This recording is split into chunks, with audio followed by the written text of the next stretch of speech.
Hi, welcome to Lesson 3. We'll be talking about persona development. Now that we know that users can behave differently and chaotically, and it's not always a linear path through the content, in order to produce the right user experience, we have to visualize it based on specific users' behaviors. And part of the way to do that is by creating personas. Personas are fictional characters which you create based upon your research in order to represent the different user types that might use your service, product, site, or brand in a similar way. Creating personas will help you to understand your users' needs, experiences, behaviors, and goals. This is a quote taken from the Interactive Design Foundation. Personas are used when creating products with specific, not generic users in mind. When we're going through the strategy phase with our clients, a lot of the questions in the marketing mix and in the SWOT analysis relate to the customers of the product, for example.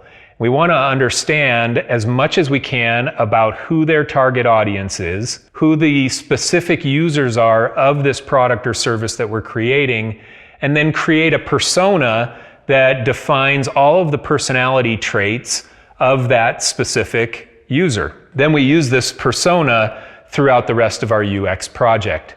There are a lot of different pieces of content that we can include in a persona, and it really varies from project to project based on the end goal of the project and who the persona is. We can include things like a bio about the person. We can talk about their average day, their goals, skills, attitudes, their background, historical information, the environment in which they live, hobbies, age, education, income level, worries and fears, hopes and dreams, their technical ability, online behaviors, interests, challenges they might be facing in their lives, brand affinities. If there are specific brands that they like, we can talk about their pet peeves or motivations. We should include a photo of what they might look like. We can include a job history if it's applicable, or sources that they get their news, and a location where they might live. These are all the types of things that we can include in a persona, and like I said, it really depends on the project. If you're doing a project that's targeted toward children, for example, they probably don't have a job history or news sources. So you're going to just vary this depending on what the project is, but this is a great list to start with as you start to develop a persona. Now, like I've said, a persona is a fictional person that we use that can represent a larger group of stereotypical users of a project or product or service. Let's look at a couple examples of this. This persona is for a person named John Daly. Now, this is a stock photo that I pulled that looks like the bio of this person. You can see here on the top, we've given John Daly a title. He's the recent graduate, meaning that he is the recently graduated from college person.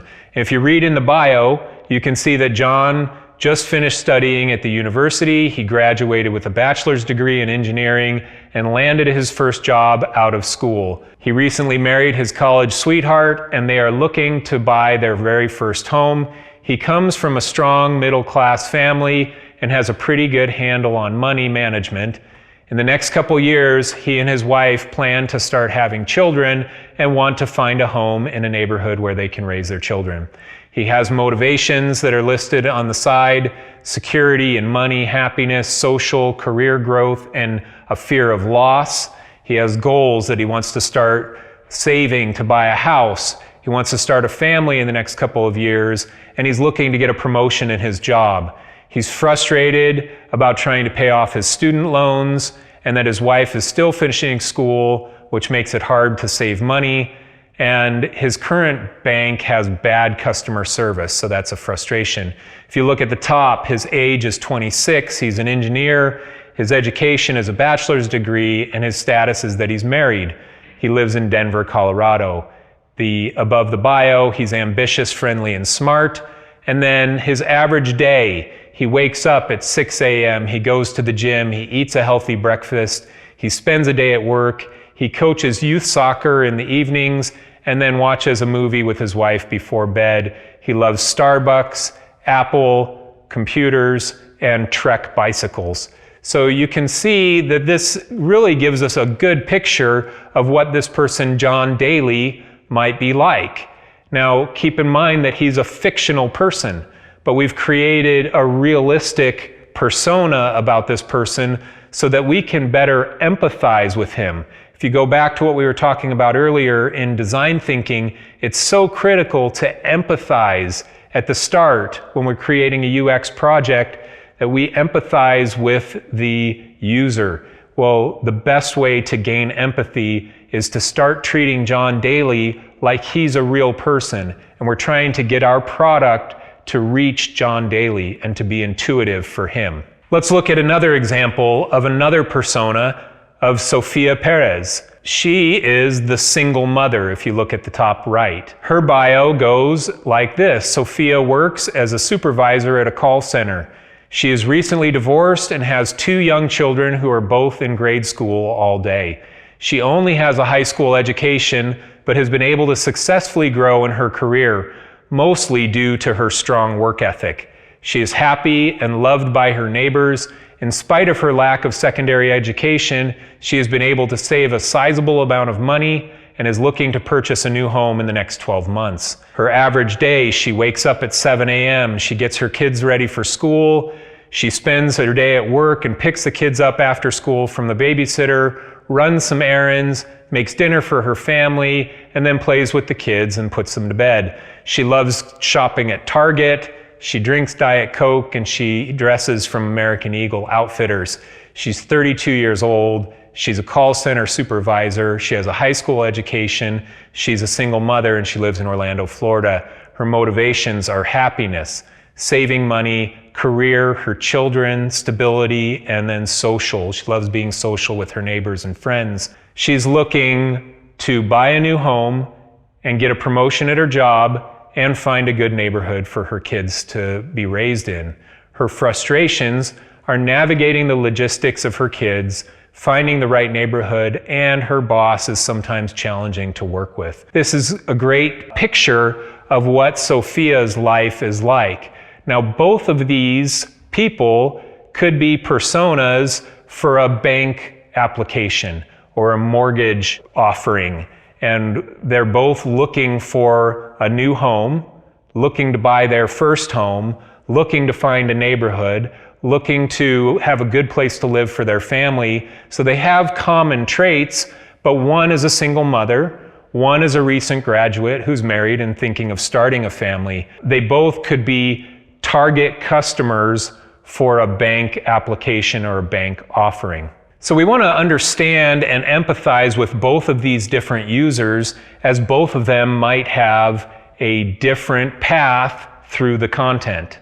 Personas help designers build empathy by gaining a perspective similar to the user that they're designing for. Let's look at 5 steps to creating a persona. The first step is to collect information about your users, to conduct research, to understand the target audience's mindset, their motivations and behaviors, to talk in depth with the client who already hopefully has a good understanding of who the users are or their target customer is. The best personas are based on real research about the real target customers. Next, we want to identify behavioral patterns from the research data. We look at the research data and we try and find common patterns between one user and the next. And we also want to understand their behavioral patterns that might relate to some of the user patterns that we discussed in the previous lesson.